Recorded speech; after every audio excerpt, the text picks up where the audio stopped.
Guys आज हम लोग बैलेंस और अनबैलेंस केमिकल इक्वेशंस के बारे में बात करेंगे कि बैलेंस केमिकल इक्वेशन क्या होता है, अनबैलेंस क्या होता है।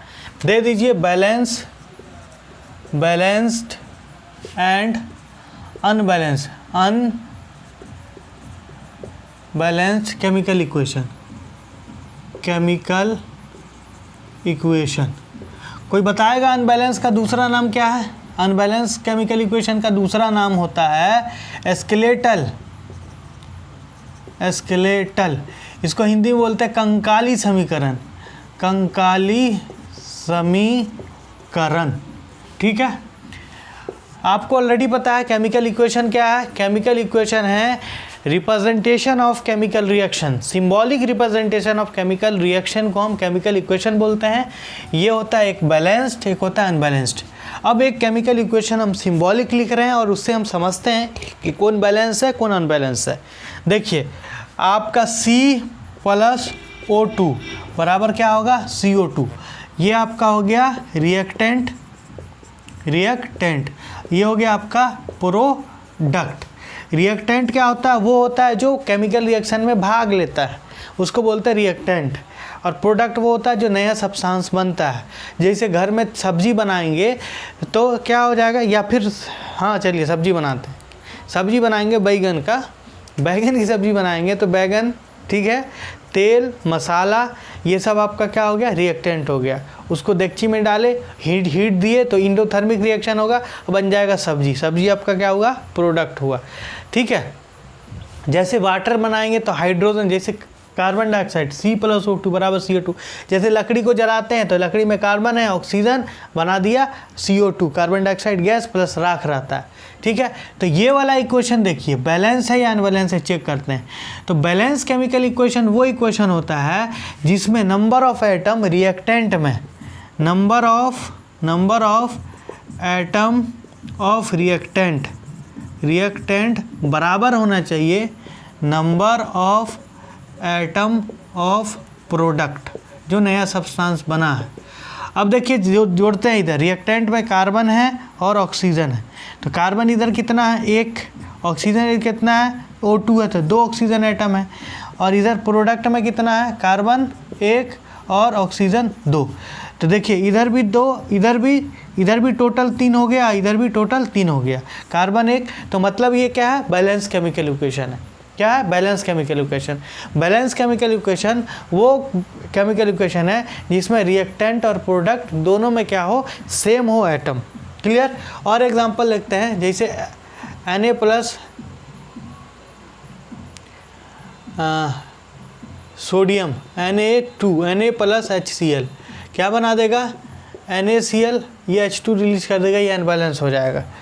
और भी केमिकल इक्वेशंस है जिसमें हम देख सकते हैं कि वो अनबैलेंस होता है।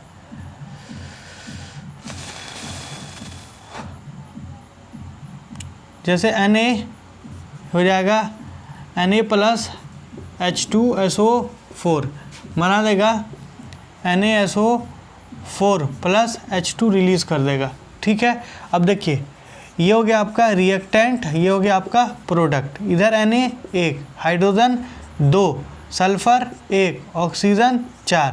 इधर प्रोडक्ट है Na 1, सल्फर 1, उसके बाद हाइड्रोजन ले लीजिए, Na के बाद हाइड्रोजन लिए तो हाइड्रोजन 2, उसके बाद सल्फर 1, ऑक्सीजन 4, तो ये भी आपका बैलेंस केमिकल इक्वेशन है। ये भी आपका balance, sodium balance chemical equation है। तो बैलेंस केमिकल इक्वेशन वो इक्वेशन है जिसमें रिएक्टेंट में नंबर ऑफ एटम और प्रोडक्ट में नंबर एटम क्या हो, सेम हो, उसको हम बोलते हैं केमिकल इक्वेशन, लेकिन बैलेंस।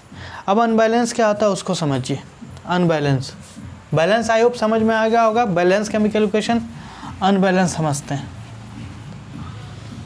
अब हम लोग समझेंगे अनबैलेंस्ड केमिकल इक्वेशन। देखिए अनबैलेंस्ड क्या होगा, अनबैलेंस्ड जैसे मान लीजिए H2 प्लस O2 क्या बना देगा, H2O बना देगा।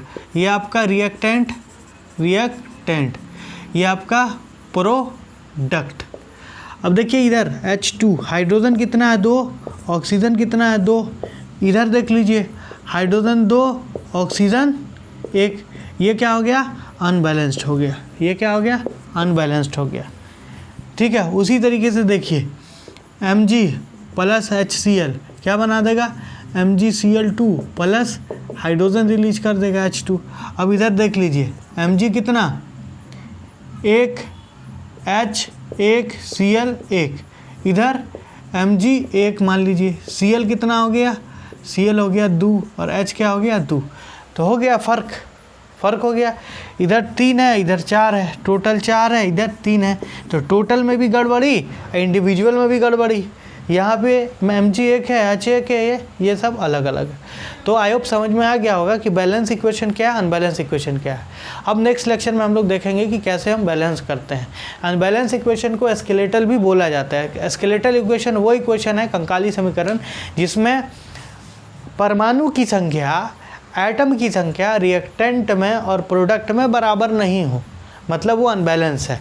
ठीक है, क्लियर। जैसे बैलेंस सिंपल बात है, दोनों तरफ दो पल रहा है, एक रिएक्टेंट एक तराजू का, तो दोनों तरफ अगर सेम वजन होगा तो बैलेंस रहेगा, इधर वाला झुका इधर वाला झुका तो अनबैलेंस हो जाएगा। वही चीज़ यहाँ पे है।